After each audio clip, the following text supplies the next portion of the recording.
Good evening, my dear students. Myself, Soumya Hegde. This is Sanmarga classes. Today we are discussing physical and chemical changes.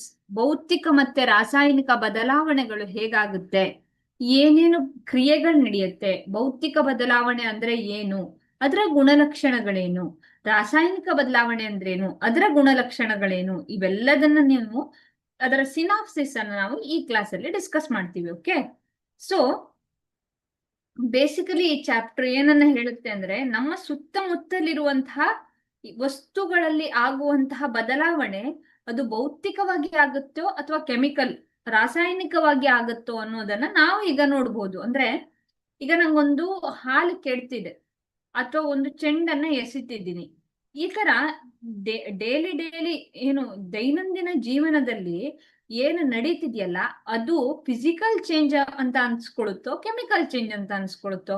ಹಾಗಾದ್ರೆ physical change ಅಂದ್ರೆ ಅದರ ಗುಣಲಕ್ಷಣಗಳು ಯಾವ್ಯಾವ್ದಿರುತ್ತೆ, chemical change ಅಂದ್ರೆ ಅದರ ಗುಣಲಕ್ಷಣಗಳು ಯಾವ್ಯಾವ್ದಿರುತ್ತೆ, ಇದೆಲ್ಲದನ್ನ brief ಆಗಿ ನಾವು ಈ ಕ್ಲಾಸ್ ಅಲ್ಲಿ ಡಿಸ್ಕಸ್ ಮಾಡೋಣ. Okay, so physical change chemical change ಅನ್ನ ನಾನು ಯಾಕೆ ಸ್ಟಡಿ ಮಾಡ್ಬೇಕು ಸ್ಟೂಡೆಂಟ್ಸ್? ಯಾಕೆ ಅಂದ್ರೆ ಆ ಫಿಸಿಕಲ್ ಮತ್ತೆ ಕೆಮಿಕಲ್ ಚೇಂಜ್ಗಳಿಂದ ಏನ್ ಆಗ್ತಿದ್ಯಲ್ಲ ಅದ್ರಲ್ಲಿ ಏನಾದ್ರೂ ನೀರು, ಈಗ ಹಾಲು ಕೆಡೋದಿರ್ಬಹುದು ಅಥವಾ ಐರನ್ ಕಬ್ಬಿಣ ತುಕ್ಕು ಹಿಡಿಯೋದು, ಐರನ್ ರಸ್ಟಿಂಗ್ ಇರ್ಬಹುದು.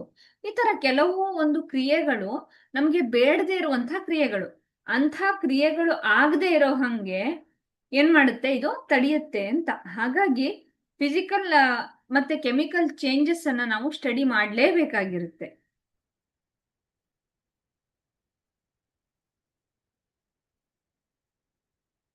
ಓಕೆ, ಸೊ ಒಂದೊಂದಾಗಿ ಇವತ್ತು ಸ್ಟಡಿ ಮಾಡ್ಕೊಂಡು ಹೋಗೋಣ. ಸರಿ, ಹಂಗಾದ್ರೆ ಈ ಫಿಸಿಕಲ್ ಮತ್ತೆ ಕೆಮಿಕಲ್ ಚೇಂಜಿನ ಪರಿಚಯ ಏನು ಅಂತ ನೋಡೋಣ. Every day you come across many changes in your surrounding. These changes may involve one or more substances. ಏನಂದ್ರೆ ನಾವು ದೈನಂದಿನ ಜೀವನದಲ್ಲಿ ಏನು ಪ್ರತಿದಿನ ಸಾವಿರಾರು ಬದಲಾವಣೆಗಳನ್ನ ನೋಡ್ತಾನೆ ಇರ್ತೀವಿ. ಅದು ಒಂದು ಅಥವಾ ಹೆಚ್ಚಿನ ವಸ್ತುಗಳನ್ನು ಒಳಗೊಂಡಿರುತ್ತೆ. ಆದ್ರೆ ಆ ಬದಲಾವಣೆಗಳನ್ನ ನಾವು ಹೆಂಗ್ ನೋಡಿರ್ತೀವಿ ಹೇಳಿ? ಸಾಮಾನ್ಯವಾಗಿ ನೋಡಿರ್ತೀವಿ, ಸಾಮಾನ್ಯ ಒಂದು ದೃಷ್ಟಿಕೋನದಿಂದ ನೋಡ್ತಾ ಇರ್ತೀವಿ. ಅದು ಫಿಸಿಕಲ್ ಚೇಂಜ್ ಆಗಿದ್ಯೋ ಅದು ಕೆಮಿಕಲ್ ಚೇಂಜ್ ಇದೆಯೋ ಏನಿದೆ ಅನ್ನೋದು ನಮ್ಗೆ ಗೊತ್ತಿರಲ್ಲ. ಆ ಫಿಸಿಕಲ್ ಮತ್ತೆ ಕೆಮಿಕಲ್ ಚೇಂಜಸ್ ಆಗೋದ್ ಯಾವ್ದು, ಇದನ್ನ ಫಿಸಿಕಲ್ ಚೇಂಜ್ ಅಂತ ಹೇಳ್ತೀವ, ಇದನ್ನ ಕೆಮಿಕಲ್ ಚೇಂಜ್ ಅಂತ ಹೇಳ್ತೀವ? ಹೀಗೆ ನೋಡ್ಬೇಕು ಅಂದ್ರೆ ಪ್ರತಿದಿನ ನಮ್ಮ ಸುತ್ತಮುತ್ತಲು ನಡೀತಾನೆ ಇರುತ್ತೆ. ನಾವು ಈಗ ನಾನು ಕೂತಿದ್ದೀನಿ ಅಂದ್ರೆ ನನ್ನ ಸುತ್ತಲೂ ಏನೇನೋ ಬದಲಾವಣೆಗಳು ಆಗ್ತಾ ಇರ್ತವೆ. ಆ ಎಲ್ಲಾ ಬದಲಾವಣೆಗಳಲ್ಲಿ ಒಂದು ಅಥವಾ ಹೆಚ್ಚು ವಸ್ತುಗಳು ಅದರಲ್ಲಿ ಇನ್ವಾಲ್ವ್ ಆಗಿರುತ್ತೆ. ಅಂತಹ ಇನ್ವಾಲ್ವ್ ಆಗಿರೋದನ್ನ ನಾವು ನೋಡ್ತಾ ಹೋಗ್ತೀವಿ. ಓಕೆನಾ? ಯಾವ್ಯಾವ್ದು? ಓಕೆ, ಈಗ ನಿಮ್ಮಮ್ಮ ಹೇಳ್ತಾರೆ ನಿಮಗೆ, ಓಕೆ, ಈ ಒಂಚೂರು ನೀರಿಗೆ ಒಂಚೂರು ಸಕ್ಕರೆ ಹಾಕಿ ನೀಟಾಗಿ ಚೆನ್ನಾಗಿ ಅದನ್ನ ಕರಗಿಸು ಅಂತ ಹೇಳ್ತಾರೆ. ನೀವೇನ್ ಮಾಡ್ತೀರಾ? ಒಂದು ಗ್ಲಾಸ್ ಅಲ್ಲಿ ನೀರ್ ತಗೊಳ್ತೀರಾ ಅಲ್ವಾ, ಚಿತ್ರದಲ್ಲಿ ಕಾಣಿಸಿರಂಗೆ 1 ಸ್ಪೂನ್ ಸಕ್ಕರೆ ತಗೊಳ್ತೀರಾ. ಸಕ್ಕರೆನ ನೀರೆಲ್ಲ ಚೆನ್ನಾಗಿ ಏನ್ ಮಾಡ್ತೀರಾ ಹೇಳಿ? ಕರಗಿಸ್ತೀರಾ ನೀವು ಅಲ್ವಾ? ಇದು ಏನಾಯ್ತು ಹೇಳಿ? ಆ ಒಂದು ಸೊಲ್ಯೂಷನ್ ಏನ್ ನೀರಿದೆಯಲ್ಲ ಅದರಲ್ಲಿ ಏನಾಯ್ತು ಹೇಳಿ? ಬದಲಾವಣೆ ಆಯ್ತು. ಅಂದ್ರೆ ಸಕ್ಕರೆ ದ್ರಾವಣವನ್ನ ತಯಾರಿಸುವುದು ಒಂದು ಬದಲಾವಣೆನೆ ಆಯ್ತಾ? ಇನ್ನೊಂದು, ಮನೆಯಲ್ಲಿ ಏನ್ ಮಾಡ್ತೀವಿ? ಹಾಲಿರುತ್ತೆ, ಚೆನ್ನಾಗಿ ಕಾಯಿಸಿರ್ತೀವಿ, ಅದನ್ನ ಏನ್ ಮಾಡ್ತೀವಿ ಹೇಳಿ? ಹೆಪ್ಪ ಹಾಕ್ತಿವಿ ಅಲ್ವಾ? ಹಾಲನ್ನ ಮೊಸರನ್ನಾಗಿ ಕನ್ವರ್ಟ್ ಮಾಡೋದು, ಹೆಪ್ಪ ಹಾಕೋದು ಅಂತ ಹೇಳ್ತೀವಿ ನಾವು. Setting curd from milk is a change. ಇಲ್ಲಿ ಏನ್ ಮಾಡ್ತೀವಿ? ಹಾಲಿಗೆ ಒಂದು ಚೂರು ಮೊಸರು ಹಾಕ್ತಿವಿ, ಮೊಸರು ಹಾಕಿ ಹಂಗೆ ರಾತ್ರಿ ಇಡೀ ಅದನ್ನ ಇಡೋದು. ಹಂಗೆ ಇಟ್ಟು ಏನ ಆಗುತ್ತೆ, ಅದು ಅಷ್ಟು ಹಾಲಿರೋದು ಮೊಸರಾಗಿ ಕನ್ವರ್ಟ್ ಆಗುತ್ತೆ. ಅಂದ್ರೆ ಇಲ್ಲಿ ಏನಾಯ್ತು ಹೇಳಿ? ಒಂದು ವಸ್ತು ಇನ್ನೊಂದು ವಸ್ತುವಾಗಿ ಕನ್ವರ್ಟ್ ಆಗ್ತಿದೆ ಅಂತ ಅರ್ಥ ಅಲ್ವಾ? ಹಾಲು ಮೊಸರಾಗುವಿಕೆ ಇರ್ಬೋದು ಅಥವಾ ನೀರು ಸಕ್ಕರೆ ದ್ರಾವಣ ಆಗೋದು, ಇವೆಲ್ಲ ಒಂದೊಂದು ಬದಲಾವಣೆಗಳು ದೈನಂದಿನ ಜೀವನದಲ್ಲಿ ನಡೀತಾ ಇರುತ್ತೆ. ಈಗ ನನ್ಗೊಂದು ಕ್ವಶನ್ ಇದೆ. ಓಕೆ, ಸಕ್ಕರೆಯನ್ನು ನಾವು ಕರಗಿಸಿದ್ವಿ ಈಸಿಯಾಗಿ, ಹಾಲನ್ನ ನಾವೇನ್ ಮಾಡ್ತೀವಿ? ಹೆಪ್ಪ ಹಾಕ್ತಿವಲ್ವಾ? ಅಂದ್ರೆ ಹಾಲಿಗೆ ಒಂಚೂರು ಮೊಸರು ಹಾಕಿ ಮೊಸರನ್ನ ಮಾಡ್ತೀವಿ ನಾವು ಅಲ್ವಾ? ಈ ಮೊಸರನ್ನ ಮಾಡ್ತೀವಿ ಅಂದ್ರೆ ಅಲ್ಲಿ ಒಂದು ಬ್ಯಾಕ್ಟೀರಿಯಾ ಇರುತ್ತೆ, ಅದನ್ನ ಏನಂತ ಕರಿತೀವಿ ಹೇಳಿ? ಹಾಲನ್ನ ಮೊಸರನ್ನಾಗಿ ಮಾಡೋದು ಲ್ಯಾಕ್ಟೋಬೆಸಿಲಸ್ ಅಂತ ಹೇಳ್ತೀವಿ. ಇದು ನಮ್ಮ ಗಟ್ ಹೆಲ್ತ್ಗೆ ತುಂಬಾ ಒಳ್ಳೇದು. ಯೂಶುವಲಿ ನಮ್ಗೆ ಹಾಲಿಗಿಂತ ಮೊಸರು ಒಳ್ಳೇದು. ಯಾಕೆ ಹೇಳಿ? ನಮ್ಮ ಜೀರ್ಣಕ್ರಿಯೆಯನ್ನ ತುಂಬಾ ಸರಾಗವಾಗಿ ಹೋಗಂಗ್ ಮಾಡುತ್ತೆ ಮೊಸರು. ಹಾಗಾಗಿ ಹಾಲು, ಮೊಸರು, ಪನ್ನೀರು, ಚೀಸು ಈ ತರ ಎಲ್ಲ ಇದ್ರೆ ನಮ್ಗೇನಂತ ಹೇಳ್ತಾರೆ ಹೇಳಿ? ಹಾಲನ್ನ ತಗೊಳ್ಳೋದಕ್ಕಿಂತ ಜಾಸ್ತಿ ಹಾಲಿನ ಪ್ರಾಡಕ್ಟ್ಸ್ ಅನ್ನ ತಗೊಳ್ಳಿ ಅಂತ ಹೇಳ್ತಾರೆ. ಅಂದ್ರೆ ಈಸಿಯಾಗಿ ಜೀರ್ಣ ಆಗುತ್ತೆ ಅಂತ. ಅಂದ್ರೆ ಹಾಲನ್ನ ಮೊಸರನ್ನಾಗಿ ಮಾಡ್ತೀವಲ್ಲ, ಅದಕ್ಕೆ ಒಂದು ಬ್ಯಾಕ್ಟೀರಿಯಾ ಕಾರಣ, ಅದನ್ನ ಲ್ಯಾಕ್ಟೋಬ್ಯಾಸಿಲಸ್ ಅಂತ ಹೇಳ್ತೀವಿ. ಅದು ನಮ್ಮ ಗಟ್ ಹೆಲ್ತ್ಗೆ ಸಹ ತುಂಬಾ ಒಳ್ಳೇದು. ನೀವು ಫ್ರಿಜ್ ಅಲ್ಲಿ ಇಟ್ಟಿರೋ ಮೊಸರು ತಗೊಂಡೆ ಯೂಸ್ ಇಲ್ಲ, ಯಾಕೆಂದ್ರೆ ಆ ಬ್ಯಾಕ್ಟೀರಿಯಾಗಳು ನಮ್ಮ ಬಾಡಿಯಾಗಿ ಹೋಗ್ಬೇಕದು. ಅದು ಗುಡ್ ಬ್ಯಾಕ್ಟೀರಿಯಾ. ಅದು ಯಾವಾಗ ನಮ್ಮ ಬಾಡಿಗೆ ಹೋಯ್ತಲ್ಲ, ಅವಾಗ ಏನಾಗುತ್ತೆ ಹೇಳಿ? ನಮ್ಮ ಗಟ್ ಹೆಲ್ತ್ ತುಂಬಾ ಚೆನ್ನಾಗಾಗುತ್ತೆ. ಅಂದ್ರೆ ನಮ್ಗೆ ಜೀರ್ಣ ತುಂಬಾ ಚೆನ್ನಾಗಾಗುತ್ತೆ. ತಿಂದಿರೋದೆಲ್ಲ ಪಚನ ಆಗುತ್ತೆ. ತಿಂದಿರೋದೆಲ್ಲ ಏನಾಗುತ್ತೆ ಹೇಳಿ? ಶಕ್ತಿಯಾಗಿ ಕನ್ವರ್ಟ್ ಆಗುತ್ತೆ ಅಲ್ವಾ? ಹಾಗಾಗಿ ಹಾಲಿನಿಂದ ಮೊಸರನ್ನ ಮಾಡೋದು ಒಂದು ಬದಲಾವಣೆ ಆಗಿರುತ್ತೆ. ಓಕೆ, ಕೆಲವು ಸಲ ನಾವು ಹಾಲು ತಗೊಂಡ್ಬಂದಿರ್ತೀವಿ, ಕಾಯಿಸಿರ್ತೀವಿ ಚೆನ್ನಾಗಿ, ಸಣ್ಣ ಉರಿಯಲ್ಲಿ ಚೆನ್ನಾಗಿ ಕಾಯಿಸಿರ್ತೀವಿ. ಏನಾಗ್ಬಿಡುತ್ತೆ ಕೆಲವು ಸಲ ಆ ಹಾಲು ಒಡೆದೋಗುತ್ತೆ ಅಲ್ವಾ? ಹುಳಿ ಆಗಿರುತ್ತೆ. ಇದು ಒಂದು ಬದಲಾವಣೆನೆ. ಇನ್ನೊಂದು, ರಬ್ಬರ್ನ ಹಿಂಗೆ ಎಳಿತೀವಿ ಅಂತ ಅನ್ಕೊಳ್ಳಿ, ಆ ಸ್ಟ್ರೆಚ್ ಮಾಡೋದನ್ನು ಏನಂತ ಕರಿತೀವಿ ನಾವು? ಒಂದು ಬದಲಾವಣೆ ಅಂತಾನೆ ಕರಿತೀವಿ. ಓಕೆ, ಈ ತರ ಬೇರೆ ಬೇರೆ ತರದಲ್ಲಿ ನಮ್ಮ ದೈನಂದಿನ ಜೀವನದಲ್ಲಿ ಏನಾಗ್ತಾ ಇರುತ್ತೆ ಹೇಳಿ? ಬದಲಾವಣೆಗಳು ಆಗ್ತಾ ಇರುತ್ತೆ. ಪ್ರತಿದಿನದಲ್ಲೂ ಏನಾಗ್ತಾ ಇರುತ್ತೆ? ನಮಗೆ ಬದಲಾವಣೆಗಳು ನಡೀತಾ ಇರುತ್ತೆ ನಮ್ಗೆ. ಓಕೆ, ಸೊ ಇನ್ನೊಂದು ಏನಾಗ್ಬೋದು ಹೇಳಿ? ನೀರಿಗೆ ಉಪ್ಪು ಹಾಕಬಹುದು ನಾನು, ನೀರಿಗೆ ನಿಂಬು ರಸವನ್ನು ಹಿಂಡಬಹುದು ನಾನು, ಅದು ಒಂದು ಬದಲಾವಣೆ. ಅಥವಾ ನಾನು ಏನ್ ಮಾಡ್ಬೋದು ಹೇಳಿ? ಈಗ ಒಂದು ಗಾಡಿಯನ್ನ ತಳ್ಳುತ್ತೀನಿ ನಾನು, ಅದು ಒಂದು ಬದಲಾವಣೆ. ಹಿಂಗೆ ಪ್ರತಿದಿನ ನಮ್ಮ ದೈನಂದಿನ ಜೀವನದಲ್ಲಿ, ಪ್ರತಿನಿತ್ಯದಲ್ಲಿ ತುಂಬಾ ಬದಲಾವಣೆಗಳಾಗ್ತಾ ಇರುತ್ತೆ. ಅದನ್ನ ನಾವು ಒಂದು ಸೈಂಟಿಫಿಕ್ ವ್ಯೂದಲ್ಲಿ ಕಲಿಯೋದೆ ಈ ಚಾಪ್ಟರ್ ಅಲ್ಲಿ. ಓಕೆ, ಯಾಕೆ ಇಷ್ಟೆಲ್ಲ ಹೇಳ್ತಿದ್ದೀನಿ ಅಂದ್ರೆ, ಮುಂದೆ ನಾನು ಒಂದೊಂದೇ ಕಾನ್ಸೆಪ್ಟ್ ಅನ್ನ ಹೇಳ್ಕೊಂಡು ಹೋದಾಗ ನಿಮ್ಗೆ ಅದು ಕಷ್ಟ ಆಗ್ಬಾರ್ದು. ಸಾರಿ, ಅವಾಗ ಏನಾಗುತ್ತೆ, ನಿಮಗೆ ಕಷ್ಟ ಆಗ್ಬಾರ್ದು, ನಿಮಗೆ ಈಸಿಯಾಗಿ ಅರ್ಥ ಆಗ್ಬೇಕು ಅಂತ ನಾನು ಇಷ್ಟು ಎಕ್ಸಾಂಪಲ್ಗಳನ್ನ ನಿಮಗೆ ಫಸ್ಟ್ ಏನ್ ಮಾಡಿದೀನಿ ಹೇಳಿ? ಕೊಟ್ಟಿದ್ದೀನಿ. Okay, next physical change. Okay, properties such as shape, size, colour and state of the substances are called physical properties. ಅಂದ್ರೆ ಒಂದು ವಸ್ತುವಿನ ಬಣ್ಣ, ಆಕಾರ, ಗಾತ್ರ ಮತ್ತೆ ಸ್ಥಿತಿ, ಗುಣಲಕ್ಷಣಗಳನ್ನ ಅದರ ಭೌತಿಕ ಗುಣಲಕ್ಷಣ ಅಂತ ಕರಿತೀವಿ. ಅಂದ್ರೆ ಒಂದು ವಸ್ತುವಿನ ಏನ್ ಹೇಳಿ? ಯಾವ ಫಿಸಿಕಲ್ ಪ್ರಾಪರ್ಟೀಸ್ ಅಂದ್ರೆ ಯಾವ್ದಿರುತ್ತೆ? ಅದಕ್ಕೆ ಆಕಾರ ಏನಿದೆ. ಈಗ ನನ್ನ ಹತ್ರ ಒಂದು ಪೆನ್ ಇದೆ ಅಂತ ಅನ್ಕೊಳ್ಳಿ, ಇದರ ಆಕಾರ ಏನು, ಇದರ ಗಾತ್ರ ಏನು, ಇದರ ಬಣ್ಣ ಯಾವುದು, ಇದರ ಸ್ಥಿತಿ ಏನು? ಆಕಾರ ಏನಿದೆ ಹೇಳಿ? ಹಿಂಗೆ ಉದ್ದವಾಗಿದೆ ಅಲ್ವಾ? ಗಾತ್ರ ಏನಿದೆ? ಈ ತರ ಇದು, ಈ ಗಾತ್ರದಲ್ಲಿ ಇದೆ. ಇದು ಬಣ್ಣ ಯಾವುದು? ಕಪ್ಪು ಬಣ್ಣ. ಸ್ಥಿತಿ ಏನು? ಘನ ಸ್ಥಿತಿಯಲ್ಲಿದೆ.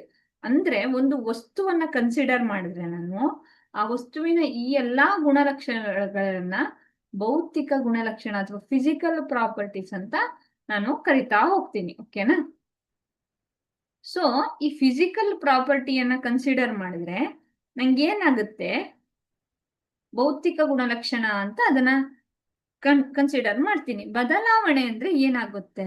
A change in which a substance undergo change in its physical properties is called physical change. ಒಂದು ವಸ್ತುವು ಅದರ ಭೌತಿಕ ಗುಣಲಕ್ಷಣಗಳಲ್ಲಿ ಬದಲಾವಣೆಗೆ ಒಳಗಾಗುವುದನ್ನೇ ಏನಂತ ಕರಿತೀವಿ?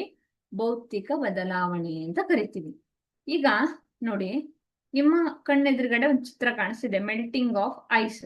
ಏನಾಗ್ತಿದೆ ಹೇಳಿ? Physical change. ಯಾವಾಗ ಒಂದು ವಸ್ತುವು ಚೇಂಜ್ ಆಗುತ್ತೋ, ಅಂದ್ರೆ ಒಂದು ಸಬ್ಸ್ಟೆನ್ಸ್ ಫಿಸಿಕಲಿ ಚೇಂಜ್ ಆಗುತ್ತೆ, ಅಂದ್ರೆ ಘನ ಸ್ಥಿತಿಯಿಂದ ದ್ರವ ಸ್ಥಿತಿಗೆ ಬರ್ಬೋದು, ದ್ರವದಿಂದ ಅನಿಲ ಸ್ಥಿತಿಗೆ ಬರ್ಬೋದು, ಅಥವಾ ಫೋಲ್ಡಿಂಗ್ ಆಫ್ ಪೇಪರ್ನ ಫೋಲ್ಡ್ ಮಾಡ್ಬೋದು, ನಾನು ಮುದ್ದೆ ಮಾಡ್ಬೋದು, breaking of egg, breaking of glass. ಆ ಭೌತಿಕ ಗುಣಲಕ್ಷಣ ಅಂದ್ರೆ ಬಣ್ಣ, ಆಕಾರ, ಗಾತ್ರ, ಈ ಭೌತಿಕ ಗುಣಲಕ್ಷಣಗಳು ಏನಾಗ್ತಾವಲ್ಲ, ಇದರಲ್ಲಿ ಬದಲಾವಣೆ ಆಗುತ್ತೆ. ಈ ಬದಲಾವಣೆಗಳನ್ನೇ ಏನಂತ ಕರಿತೀವಿ ನಾವು? Physical change. ಅಂದ್ರೆ ಒಂದು ಸ್ಥಿತಿಯಿಂದ ಇನ್ನೊಂದು ಸ್ಥಿತಿಗೆ ಬದಲಾವಣೆ ಆಗುತ್ತೆ ಭೌತಿಕ ಗುಣಲಕ್ಷಣಗಳು. ಅಂದ್ರೆ ಆಕಾರ ಚೇಂಜ್ ಆಗಬಹುದು, ಬಣ್ಣ ಬದಲಾಗಬಹುದು, ಅದರ ಗಾತ್ರ ಬದಲಾಗಬಹುದು, ಅದರ ಏನು ಮೂಲ ರೂಪದಿಂದ ಚೇಂಜ್ ಆಗಬಹುದು. ಹಿಂಗೆ ಒಂದು ವಸ್ತು ಏನ್ ಮಾಡುತ್ತೆ? ಅದರ ಭೌತಿಕ ಗುಣಲಕ್ಷಣಗಳಲ್ಲಿ ವ್ಯತ್ಯಾಸವನ್ನ ತೋರಿಸಿದ್ರೆ ಅದನ್ನ ಏನಂತ ಕರಿತೀವಿ ನಾವು? ಫಿಸಿಕಲ್ ಚೇಂಜ್ ಅಂತ ಕೊಡ್ತೀವಿ. ನೋಡಿ, ಇಲ್ಲಿ ಮೆಲ್ಟಿಂಗ್ ಆಫ್ ಐಸ್ ಅಂತ ಇದೆ. ಅಂದ್ರೆ ನೀರ್ ಏನಾಗುತ್ತೆ ಹೇಳಿ? ಐಸು ಮಂಜುಗಡ್ಡೆ ಕರ್ಗೋದು ಅಂತ. ಅಂದ್ರೆ ಮೊದ್ಲು ಇದರ ಆಕಾರ, ಗಾತ್ರ ಎಲ್ಲ ಏನಿತ್ತು, ಎತ್ತರ ಎಲ್ಲ ಇತ್ತಿದ್ದಕ್ಕೆಲ್ವಾ, ಘನ ಸ್ಥಿತಿಯಲ್ಲಿ ಇತ್ತಿದ್ದು. ಈಗ ಏನಾಯ್ತು ಹೇಳಿ, ದ್ರವ ಸ್ಥಿತಿಗೆ ಬಂತದು. ಚಾಪಿಂಗ್ ವುಡ್, ಏನ್ ಮಾಡ್ತೀವಿ, ಮರವನ್ನ ಕಡಿಯೋದಿರ್ಬೋದು, ಫೋಲ್ಡಿಂಗ್ ಆಫ್ ಪೇಪರ್ ಇರ್ಬೋದು, ಬ್ರೇಕಿಂಗ್ ಎಗ್ಸ್ ಇರ್ಬೋದು. ಹಿಂಗೆ ಬೇರೆ ಬೇರೆ ರೀತಿಯಲ್ಲಿ ಒಂದು ವಸ್ತುವು ಏನಾಗುತ್ತೆ ಹೇಳಿ, ಫಿಸಿಕಲ್ ಪ್ರಾಪರ್ಟೀಸ್ ಅಂದ್ರೆ ಅದರ ಭೌತಿಕ ಗುಣಲಕ್ಷಣದಲ್ಲಿ ಬದಲಾವಣೆಗಳಾಗುತ್ತೆ. ಅರ್ಥ ಆಯ್ತಾ? Next chemical change, a change in which one or more new substance are formed is called chemical change. A chemical change is also called a chemical reaction. ಒಂದು ಅಥವಾ ಹೆಚ್ಚು ಹೊಸ ವಸ್ತುಗಳು ಆಗಿ ರೂಪುಗೊಳ್ಳುವ ಬದಲಾವಣೆಯನ್ನೇ ರಾಸಾಯನಿಕ ಬದಲಾವಣೆ ಅಂತ ಕರಿತೀವಿ. ರಾಸಾಯನಿಕ ಬದಲಾವಣೆಯನ್ನು ರಾಸಾಯನಿಕ ಕ್ರಿಯೆ ಎಂದೂ ಕರೆಯುತ್ತಾರೆ. ಏನಂತ ಹೇಳ್ತೀವಿ ಹೇಳಿ, ರಾಸಾಯನಿಕ ಬದಲಾವಣೆ ಇದ್ರೆ ಅದನ್ನ ರಾಸಾಯನಿಕ ಕ್ರಿಯೆ ಅಂತಾನೂ ಕರಿತೀವಿ. ನೋಡಿ, ಒಂದು ಸಬ್ಸ್ಟೆನ್ಸ್ ಹೋಗಿ ಇನ್ನು ಏನಾಗುತ್ತೆ ಹೇಳಿ, ಹೆಚ್ಚಿನ ಸಬ್ಸ್ಟೆನ್ಸ್ ಆಗಿ ಏನಾಗುತ್ತೆ, ಈಗ ಫೈರ್ ವರ್ಕ್ಸ್ ಏನಾಗುತ್ತೆ ಹೇಳಿ, ಪಟಾಕಿ ಅಂತ ಹೊಡೆದ್ರೆ ಒಂದಷ್ಟು ರಾಸಾಯನಿಕ ಬಿಡುಗಡೆ ಆಗುತ್ತೆ. ಎಗ್ ಏನಾಗುತ್ತೆ ಹೇಳಿ, ಅದರ ಒಂದು ಸ್ಥಿತಿಯಿಂದ ಬದಲಾವಣೆ ಆಗುತ್ತೆ. ಇನ್ನೊಂದು ಫೋಟೋಸಿಂಥಸಿಸ್ ಇರ್ಬೋದು, ಅಥವಾ ಬರ್ನಿಂಗ್ ಆಫ್ ವುಡ್ ಅಲ್ಲಿ ನಮ್ಗೆ ಆಶ್ ಸಿಗುತ್ತೆ. ಕಂಬಷನ್ ಆಫ್ ಪ್ರೋಪೇನ್ ಅಲ್ಲಿ ನಮ್ಗೆ ಏನ್ ಸಿಗುತ್ತೆ, ಕಾರ್ಬನ್ ಡೈಆಕ್ಸೈಡ್ ಸಿಗುತ್ತೆ, ಡೈಜೆಷನ್ ಆಗುತ್ತೆ. ಈ ತರ ಒಂದು ವಸ್ತುವು ಹೆಚ್ಚಿನ ವಸ್ತುಗಳನ್ನ ಕೊಡ್ತಾ ಇದ್ರೆ, ಅಂದ್ರೆ ಒಂದು ಹೊಸ ವಸ್ತು ಹುಟ್ಕೊಂಡ್ರೆ, ಒಂದು ವಸ್ತುವಿನಿಂದ ಅಥವಾ ಹೆಚ್ಚು ಹೊಸ ವಸ್ತುವನ್ನ ಹುಟ್ಕೊಂಡ್ರೆ ಅದನ್ನ ಏನಂತ ಕರಿತೀವಿ, ಕೆಮಿಕಲ್ ಚೇಂಜ್ ಅಂತ ಕರಿತೀವಿ. ಈ ಬದಲಾವಣೆಯನ್ನ ರಾಸಾಯನಿಕ ಕ್ರಿಯೆ ಅಥವಾ ಕೆಮಿಕಲ್ ರಿಯಾಕ್ಷನ್ ಅಂತಾನು ನಾವು ಕರಿತೀವಿ. Okay, metallic oxide, the formation of metal oxide is an example of chemical change. ಅಂದ್ರೆ ಮೆಟಲ್ ಆಕ್ಸೈಡ್ ಆಗಿ ಏನು ಫಾರ್ಮೇಶನ್ ಆಗುತ್ತೆ, ಇದನ್ನ ನಾವು ಕೆಮಿಕಲ್ ಚೇಂಜ್ ಅಂತ ಕರಿತೀವಿ. They are formed when the reaction of oxygen in the air. Okay, burning of magnesium ribbon, 2mg plus O2 2mgO. 2mg plus magnesium ribbon ಯಾವಾಗ oxygen ಜೊತೆ ರಿಯಾಕ್ಟ್ ಮಾಡುತ್ತೋ ಏನ್ ಕೊಡುತ್ತೆ, ಮೆಗ್ನೀಷಿಯಂ ಆಕ್ಸೈಡ್ ಅನ್ನ ಕೊಡುತ್ತೆ. The product formed is oxide of magnesium which is in the form of ash. ಏನಿರುತ್ತೆ ಹೇಳಿ, ಅದು ಪುಡಿಯಾಗಿರುತ್ತೆ. It doesn't look anything like the magnesium ribbon used for burning. Okay, ಈಗ ಲೋಹದ ಆಕ್ಸೈಡ್ಗಳ ರಚನೆ ರಾಸಾಯನಿಕ ಬದಲಾವಣೆಗೆ ಒಂದು ಉದಾಹರಣೆ ಅಂತ ಕರಿತೀವಿ. ಈಗ ಏನಾಗುತ್ತೆ, ಒಂದು ಮೆಗ್ನೀಷಿಯಂ ರಿಬ್ಬನ್ ಅನ್ನ ತಗೊಂಡೆ ಅಂತ ಅನ್ಕೊಳ್ಳಿ. ಅದಕ್ಕೆ ನಾನು ಫೈರ್ ಅನ್ನ ಕ್ಯಾಚ್ ಮಾಡಿದೆ, ಅಂದ್ರೆ ಅದಕ್ಕೆ ಬೆಂಕಿಯನ್ನ ಕೊಟ್ಟೆ, ಶಾಖವನ್ನ ಕೊಡ್ತೀನಿ. ಅವು ಏನ್ ಮಾಡ್ತವೆ, ಗಾಳಿಯಲ್ಲಿರುವಂತಹ ಆಮ್ಲಜನಕದೊಂದಿಗೆ ವರ್ತಿಸಿ ಮೆಗ್ನೀಷಿಯಂ ಆಕ್ಸೈಡ್ ಅನ್ನ ಕೊಡುತ್ತೆ. ಈ ಮೆಗ್ನೀಷಿಯಂ ಆಕ್ಸೈಡ್ ಏನು ಉತ್ಪನ್ನ ಆಗಿದೆಯಲ್ಲ, ಇದನ್ನ ನೋಡಿದ್ರೆ ಇದು ದಹನಕ್ಕೆ ಬಳಸಿದಂತ ರಿಬ್ಬನ್ ತರ ಕಾಣಿಸೋದೇ ಇಲ್ಲ. ಅಂದ್ರೆ ಒಂದು ಅಥವಾ ಹೆಚ್ಚಿನ ವಸ್ತುಗಳು ರಿಯಾಕ್ಟ್ ಆಗಿ ಹೊಸ ವಸ್ತು ರೂಪುಗೊಳ್ಳುತ್ತದೆ ಅಂತ ಕೆಮಿಕಲ್ ರಿಯಾಕ್ಷನ್ ಅಲ್ಲಿ ಹೇಳಿದ್ವಲ್ಲ, ಅದಕ್ಕೆ ಇದು ಒಂದು ಉದಾಹರಣೆ ಆಗಿದೆ. ಅರ್ಥ ಆಗ್ತಿದ್ಯಾ? ಇದು ಬೂದಿಯ ರೂಪದಲ್ಲಿ ಇರುತ್ತದೆ. ಹಂಗೂ ಏನಾಗುತ್ತೆ ಹೇಳಿ, ಬೂದಿಯ ರೂಪದಲ್ಲಿದ್ದು ಇದು ಏನಾಗೋದಿಲ್ಲ ಹೇಳಿ, ದಹನಕ್ಕೆ ಬಳಸಿದ ರಿಬ್ಬನ್ ಹೌದೋ ಅಲ್ಲೋ ಅಂತ ಗೊತ್ತಾಗೋದಿಲ್ಲ, ಅಷ್ಟು ಅದರಲ್ಲಿ ಚೇಂಜಸ್ ಆಗಿರುತ್ತೆ. ಇನ್ನೊಂದು reaction of metallic oxide with water. Okay, ಯಾವಾಗ ಈ ಮ್ಯಾಗ್ನೀಷಿಯಂ ಆಕ್ಸೈಡ್ ಅನ್ನ ಬಳಸ್ತಿರೋ, ಇದು ವಾಟರ್ ಜೊತೆಗೆ ರಿಯಾಕ್ಟ್ ಆಗಿ ಮೆಗ್ನೀಷಿಯಂ ಹೈಡ್ರಾಕ್ಸೈಡ್ ಅನ್ನ ಕೊಡುತ್ತೆ. This is a basic in nature. Okay, basic in nature. The product formed is base in nature and turns red litmus paper two blue. ಏನ್ ಮಾಡುತ್ತೆ, the product formed is basic in nature ಅಂದ್ರೆ ಏನ್ ಮಾಡುತ್ತೆ ಹೇಳಿ, ಇದು basic ಆಗಿರೋದಕ್ಕೆ red ಅನ್ನ blue ಆಗಿ convert ಮಾಡುತ್ತೆ ಅಂತ. ನೀರಿನೊಂದಿಗೆ ಲೋಹದ ಆಕ್ಸೈಡ್ಗಳ ಪ್ರತಿಕ್ರಿಯೆ. ನೀರಿನೊಂದಿಗೆ ಲೋಹದ ಆಕ್ಸೈಡ್ಗಳು ಪ್ರತಿಕ್ರಿಯೆಯನ್ನ ತೋರಿಸಿ ಏನನ್ನ ಕೊಡುತ್ತವೆ ಅಂತ ಆಯ್ತು ಹೇಳಿ, ಹೈಡ್ರಾಕ್ಸೈಡ್ ಅನ್ನ ಕೊಡುತ್ತದೆ ಅಂತ ಆಯ್ತು. ಉದಾಹರಣೆಗೆ ಬೂದಿಯನ್ನ ನೀರಿನೊಂದಿಗೆ ಚೆನ್ನಾಗಿ ಬೆರೆಸುವ ಮೂಲಕ ಮೆಗ್ನೀಷಿಯಂ ಆಕ್ಸೈಡ್ ರೂಪುಗೊಳ್ಳುತ್ತದೆ. ಇದು ಒಂದು ಉತ್ಪನ್ನವಾಗಿ ಮೂಲಭೂತವಾಗಿರುತ್ತೆ. ಮತ್ತೆ ಕೆಂಪು ಲಿಟ್ಮಸ್ ಅನ್ನ ಏನ್ ಮಾಡುತ್ತೆ, ನೀಲಿ ಬಣ್ಣಕ್ಕೆ ತಿರುಗಿಸುತ್ತದೆ. ಅರ್ಥ ಆಯ್ತಾ? ಹಿಂಗೆ ಮೆಟಲ್ ಏನ್ ಮಾಡುತ್ತೆ, ಮೆಟಾಲಿಕ್ ಆಕ್ಸೈಡ್ಗಳು ನೀರಿನ ಜೊತೆ ವರ್ತಿಸಿ ಮೆಟಲ್ ಹೈಡ್ರಾಕ್ಸೈಡ್ ಅನ್ನ ಕೊಡುತ್ತೆ. ಇದು ಬೇಸಿಕ್ ಕ್ಷಾರೀಯ ಗುಣವನ್ನ ಹೊಂದಿರುತ್ತೆ. ಹಾಗಾಗಿ ಏನ್ ಮಾಡುತ್ತೆ ಹೇಳಿ, ಕೆಂಪು ಬಣ್ಣದ ಲಿಟ್ಮಸ್ ಪೇಪರ್ ಅನ್ನ ಏನ್ ಮಾಡುತ್ತೆ, ನೀಲಿ ಬಣ್ಣಕ್ಕೆ ತಿರುಗಿಸುತ್ತೆ ಅದು. ಅರ್ಥ ಆಯ್ತಾ? Okay. Reaction between baking soda and vinegar. Okay, ಏನಾಗುತ್ತೆ, ಒಂದು ಪಿಂಚ್ ಆಫ್ ಬೇಕಿಂಗ್ ಸೋಡಾ ವಿನೆಗರ್ಗೆ ಆಡ್ ಮಾಡಿದಾಗ we hear hissing sound and observe the formation of bubble. ಏನ್ ಸಿಗುತ್ತೆ, ವಿನೆಗರ್ನ ನಾವು ಬೇಕಿಂಗ್ ಸೋಡಾ ಜೊತೆಗೆ ವರ್ತಿಸಿದಾಗ ಕಾರ್ಬನ್ ಡೈಆಕ್ಸೈಡ್ ಸಿಗುತ್ತೆ ನನಗೆ ಅಂಡ್ ಅದರ್ ಪ್ರಾಡಕ್ಟ್ಸ್ ಸಿಗುತ್ತೆ. ಅಂದ್ರೆ ಯಾವಾಗ ನಾನು ಒಂದು ವಿನೆಗರನ್ನ ಬೇಕಿಂಗ್ ಸೋಡಾದ ಜೊತೆಗೆ ಹಾಕ್ತೀನೋ ಅವಾಗ ಏನು ಗುಳ್ಳೆಗಳು ಬರ್ತಾವಲ್ಲ, ಬಬಲ್ಸ್ ಬರ್ತಾವಲ್ಲ, they are carbon dioxide. Carbon dioxide ಸಿಗುತ್ತೆ. ಹಾಗೂನು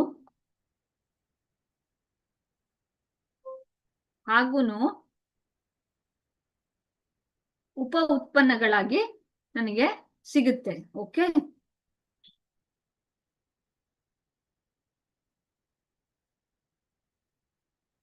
ಉಪ ಉತ್ಪನ್ನಗಳಾಗಿ ನನಗೆ ಸಿಗ್ತಾ ಇರುತ್ತೆ. ಸರಿನಾ? ಸೊ ಈ carbon dioxide produced during the reaction of vinegar and baking soda. Baking soda ಮತ್ತೆ ವಿನೆಗರ್ ಜೊತೆಗೆ ಯಾವಾಗ ನಾವು ಒಂದು ರಿಯಾಕ್ಷನ್ ಅನ್ನ ಮಾಡಿ ನಮಗೆ ಕಾರ್ಬನ್ ಡೈಆಕ್ಸೈಡ್ ಏನ್ ಸಿಕ್ಕಿರುತ್ತಲ್ಲ, ಈ ಕಾರ್ಬನ್ ಡೈಆಕ್ಸೈಡ್ ಅನ್ನ ನಾನು ಲೈಮ್ ವಾಟರ್ ಥ್ರೂ ಪಾಸ್ ಮಾಡಿದ್ರೆ ಆ ಲೈಮ್ ವಾಟರ್ ಏನಾಗುತ್ತೆ ಹೇಳಿ, ಮಿಲ್ಕಿ ಆಗಿ ಕನ್ವರ್ಟ್ ಆಗುತ್ತೆ ಅಂತ. ಅಂದ್ರೆ ಕಾರ್ಬನ್ ಡೈಆಕ್ಸೈಡ್ ಆ ಲೈಮ್ ವಾಟರ್ ಜೊತೆಗೆ ಮಿಕ್ಸ್ ಆಗಿ ಕ್ಯಾಲ್ಸಿಯಂ ಕಾರ್ಬೋನೇಟ್ ಅನ್ನ ಕೊಡುತ್ತೆ ಅಂತ. ಅರ್ಥ ಆಯ್ತಾ? ಯಾವ್ದು ಲೈಮ್ ವಾಟರ್, ಈಗ ನಾನೊಂದು ಸುಣ್ಣದ ತಿಳಿ ನೀರನ್ನ ತಗೊಳ್ತಿದ್ದೆ ಅಲ್ವಾ, ದಟ್ ಈಸ್ ಲೈಮ್ ವಾಟರ್. ಅದನ್ನ ತಗೊಂಡು ನಾನು ಒಂದು ಬ್ಲೋವರ್ಲಿ ತಗೊಂಡು ಉಫ್ ಅಂತ ಉಗಿಸ್ತಿದ್ವಿ ಅಲ್ವಾ, ಅವಾಗ ಏನಾಗ್ತಿತ್ತು ಹೇಳಿ, ಅವಾಗ ಲೈಮ್ ವಾಟರು ಮಿಲ್ಕಿ ಆಗಿ ಕನ್ವರ್ಟ್ ಆಗ್ತಿತ್ತು. ಅಂದ್ರೆ ಕ್ಷೀರ ಬಣ್ಣಕ್ಕೆ ತಿರುಗುತ್ತೆ, ಅಂದ್ರೆ ಹಾಲ ತರ ತಿರುಗುತ್ತೆ. ಅಂದ್ರೆ ಅಲ್ಲಿ ಕಾರ್ಬನ್ ಡೈಆಕ್ಸೈಡ್ ಬಿಡುಗಡೆ ಆಗುತ್ತೆ ಅಂತ ಅರ್ಥ ಆಗ್ತಾ ಇದೆಯಾ?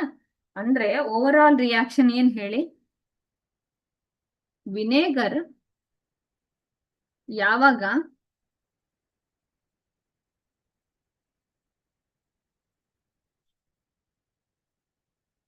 ಬೇಕಿಂಗ್ ಸೋಡಾ ಜೊತೆ ವರ್ತಿಸುತ್ತಲ್ಲ ಅವಾಗ ಕಾರ್ಬನ್ ಡೈಆಕ್ಸೈಡ್ ಅನ್ನ ಕೊಡುತ್ತೆ. ಈ ಕಾರ್ಬನ್ ಡೈಆಕ್ಸೈಡ್ ಯಾವಾಗ ಲೈಮ್ ವಾಟರ್ ಜೊತೆಗೆ ವರ್ತಿಸುತ್ತಲ್ಲ, ಈ ಲೈಮ್ ವಾಟರ್ ಜೊತೆಗೆ ವರ್ತಿಸಿ ಏನ್ ಮಾಡುತ್ತೆ, ಲೈಮ್ ವಾಟರ್ ನ ಮಿಲ್ಕಿ ಮಾಡುತ್ತೆ ಅಂತ. ಅಂದ್ರೆ ಈ ತರ ಕೆಮಿಕಲ್ ರಿಯಾಕ್ಷನ್ ಆಗುತ್ತೆ. ಅರ್ಥ ಆಯ್ತಾ? ಮೆಟಲ್ ಯಾವಾಗ ಆಕ್ಸಿಜನ್ ಜೊತೆ ರಿಯಾಕ್ಟ್ ಆಗುತ್ತೋ ಮೆಟಲ್ ಆಕ್ಸೈಡ್ ಅನ್ನ ಕೊಡುತ್ತೆ. ಯಾವಾಗ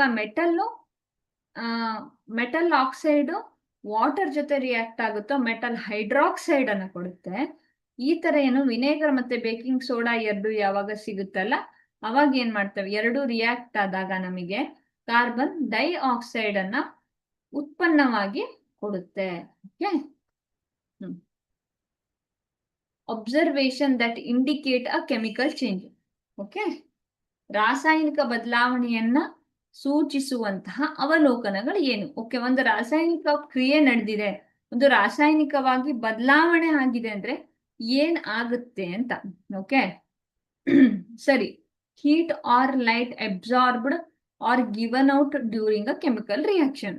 ಅಂದ್ರೆ ಯಾವಾಗ ರಾಸಾಯನಿಕ ಕ್ರಿಯೆ ನಡೆಯುತ್ತೋ ಶಾಖ ಅಥವಾ ಬೆಳಕು ಹೀರಲ್ಪಡುತ್ತೆ ಅಥವಾ ಬಿಡುಗಡೆ ಆಗುತ್ತೆ. ಈ ತರ ಏನಾಗುತ್ತೆ ಹೇಳಿ, ಒಂದು ತಗೊಳುತ್ತೆ ಅದನ್ನ, ಇಲ್ಲ ಬಿಡುಗಡೆ ಮಾಡುತ್ತೆ.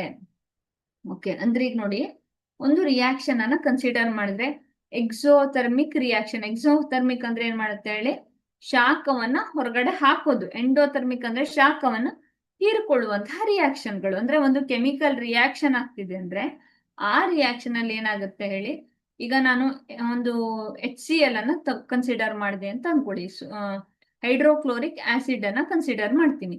ಯಾವಾಗ ಈ ಹೈಡ್ರೋಕ್ಲೋರಿಕ್ ಆಸಿಡ್ ಅನ್ನ ನಾನು ಒಂದು ಪ್ರಬಲ ಪ್ರತ್ಯಾಮ್ಲದ ಜೊತೆಗೆ ವರ್ತಿಸಿದಾಗ ಅದು ಎಕ್ಸೋಥರ್ಮಿಕ್ ರಿಯಾಕ್ಷನ್. ಅಂದ್ರೆ ಆ ಫ್ಲಾಸ್ಕ್ ಏನಿದೆಯಲ್ಲ ಅದು ಹೀಟ್ ಆಗುತ್ತೆ ಅಂತ. ಅಂದ್ರೆ ಯಾವಾಗ ಒಂದು ರಿಯಾಕ್ಷನ್ ನಡೆಯುತ್ತೋ ಆ ರಿಯಾಕ್ಷನ್ ನಡೆದಾಗ ಏನಾಗುತ್ತೆ ಹೇಳಿ, ಸಮಯದಲ್ಲಿ ಹೀಟ್ ಅಥವಾ ಲೈಟ್ ಅನ್ನ ಅಬ್ಸಾರ್ಬ್ ಅಥವಾ ಹೊರಗಡೆ ಹಾಕುತ್ತೆ. ಇನ್ನೊಂದು ಪ್ರೊಡಕ್ಷನ್ ಆಫ್ ಸೌಂಡ್ ಅಲ್ವಾ, ಹಿಸ್ ಅಂತ ಸೌಂಡ್ ಬರುತ್ತೆ ಅಂತ ನೋಡಿದ್ವಿ ಅಲ್ವಾ.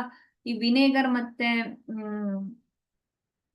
ಬೇಕಿಂಗ್ ಸೋಡಾಗಳು ವರ್ತಿಸಿ ಅವೆರಡೂ ಒಂದು ಆಗುವಾಗ ಹಿಸ್ ಅಂತ ಸೌಂಡ್ ಬರುತ್ತೆ ಅಂತ ನೋಡಿದ್ವಿ. ಅದು ಒಂದು ಪ್ರೊಡಕ್ಷನ್ ಆಫ್ ಸೌಂಡ್ ಅಲ್ವಾ.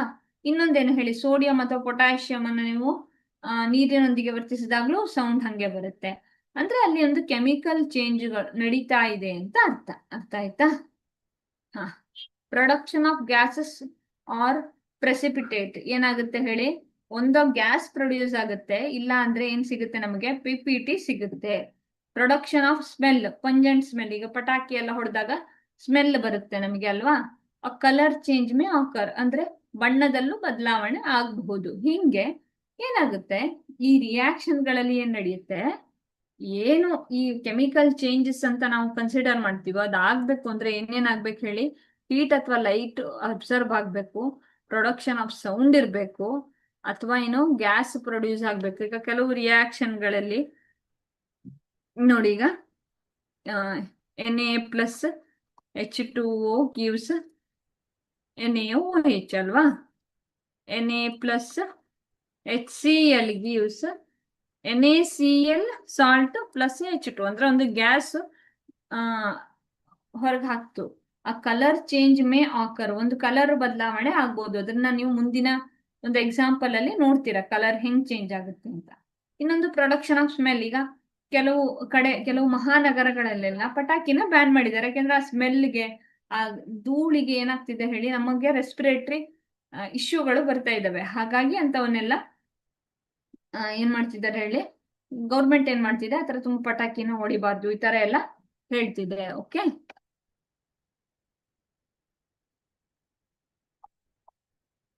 ಇನ್ನೊಂದು ಆ ಕಲರ್ ಚೇಂಜ್ ಮೇ ಆಕರ್, ಏನಾಗುತ್ತೆ ಹೇಳಿ, ಬಣ್ಣದಲ್ಲಿ ಬದಲಾವಣೆ ಆಗುವಂತಹ ಸಂಭವವಿರುತ್ತದೆ. ಅರ್ಥ ಆಯ್ತಾ, ಬಣ್ಣದಲ್ಲಿ ಬದಲಾವಣೆ ಆಗುವಂತಹ ಸಂಭವ ಇರುತ್ತೆ. Okay, example, observed that indicate chemical change. ಈಗ ಏನಂದ್ರೆ, ಒಂದು ಬೀಕರ್ ಅನ್ನ ತಗೊಳ್ತೀನಿ ನಾನು. ಓಕೆ, ಆ ಬೀಕರ್ ಅಲ್ಲಿ ಒಂದು ಸೊಲ್ಯೂಷನ್ ಅನ್ನ ತಗೊಳ್ತೀನಿ. Okay, simple example.